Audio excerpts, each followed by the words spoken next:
Неше жастан бастап қабылдайсыз? Кішкентай балалармен істесесіз бе деп сұрап отырғандар, 15 жастан 65 жасқа шейінгі адамдармен істесеміз.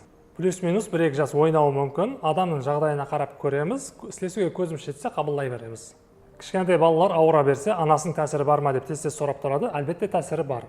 Бұл туралы алдыңғы видеоларда да айтқан едік. Ата-ананың психоэмоционал жағдайы балаға тәсір етеді. Әсіресе 7-8 жасқа шейін тәсір көп болады. Бала өзін жеке шахс деп танып бастағаннан соң, өзі үшін өзі қарар қабілет бастағаннан кейін тәсір азаяды. Бізде сеансларға келген хаяларда ұшыраған жағдай, балам түнімен жылап, тынышсызланып ұйықламайтұғын еді. Мен тынышланғаннан кейін балам да тынышланды, түнде жыламай ұйықлайтұғын болды. Біздің проблемалар шешілгеннен кейін баламда алдыңғыдай көп ауыра бермейтұғын болды деп айтқанлар күзетілді. Кішкентай балалар ауыра беруіне байланысты және бір мәселе бар. Бұндай жағдайды алдында көп естетұғын едік, жақында да көрдім. Бір шаңырақта кішкентай баласы ауыра беретұғын екен, сол баланың ата-анасы айтады, баланың атын Мұхаммед деп қойғаннан кейін көп ауырады. Сол Мұхаммед деген аттың өзі ауыр ат екен деп айтады. Мұхаммед деген ауыр ісім екені туралы ешбір жерде факт жоқ. Керісінше ұламаларымыз берекетлі ат деп айтады. Көптеген ұламалардың, танықлы адамлардың атлары Мұхаммед болған. Ұзаққа бармайық, өзіміздің имам Бухари, Термизи, Нақшбанди, Беруни бабаларымыздың да бәрінің аты Мұхаммед болған. Бір ілімсіз адам ауыр ат деп айтса, басқаларды соған еріп кету керек дегені емес. Соған ұқсас мағлұматларды тексеріп, анықтастыру керек. Мәнісі бұрмаланып жіберілген гәплер де көп. Солардың біреуі ұстазыңның айтқанын қыл, қылғанын қылма деген. Ұстазың саған басқа зат айтып, өзі басқа зат қылады, бұзықылық қылады деген мәніге бұрмалап жіберген. Расымен көп адамдар сол мәнінде түсінетұғын екен.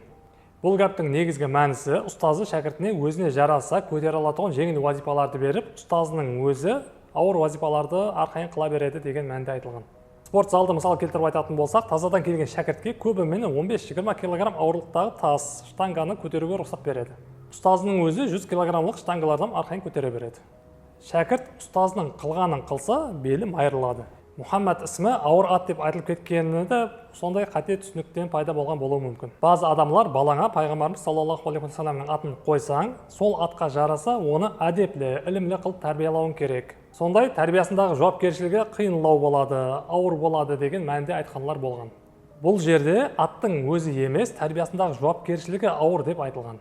Ауыр ат деген осы мәселеден келіп шыққан болуы да мүмкін. Баланың қиыншылық көруі, ауыра беруі, я болмаса характері қолайсыз болуы оның атына байланысты емес. Шаңырақта тынышсыздық, ұрыс жанжалдер көп болса, сондай орталықта өскен балада проблемалар көп болуы анық. Ітібар берің, дүниядағы ең көп қойылатұғын адамның аты Мұхаммед. Анық санын ешкім білмейді, шамасы орташа 150 миллион адамның аты Мұхаммед ісіміне байланысты деп айтылады. Окей, бұны 150 миллион деп емес, минимум 100 миллион деп алсақ, сол 100 миллионның адамның бәрі ауыр батыр деп ойлайсыз ба? Аты Мұхаммед болмаған қанша миллионлап бөпелер ауыр батыр. Бұған не дейсіз? Ауыра беретұғын балада тума кеселік болмаса, тынышсызданып қайта-қайта ауыра берсе, ата-анасының, әсіресе анасының психоэмоционал жағдайын тікілеу керек.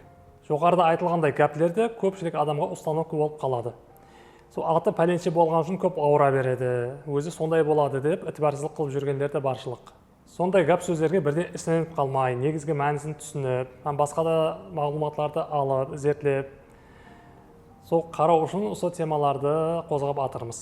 Кішкентай балалардың денсаулығын диққатлы болып қарау сол зәрур болғанлықтан, әлбетте ең бірінші медицинаға көрсетесіз. Соныңменен бірге қосымша әлбетте ата-анасының жағдайына қарау керек. Айтпақшы болғанларымыз осылар еді. Диққатларыңыз үшін рахмет.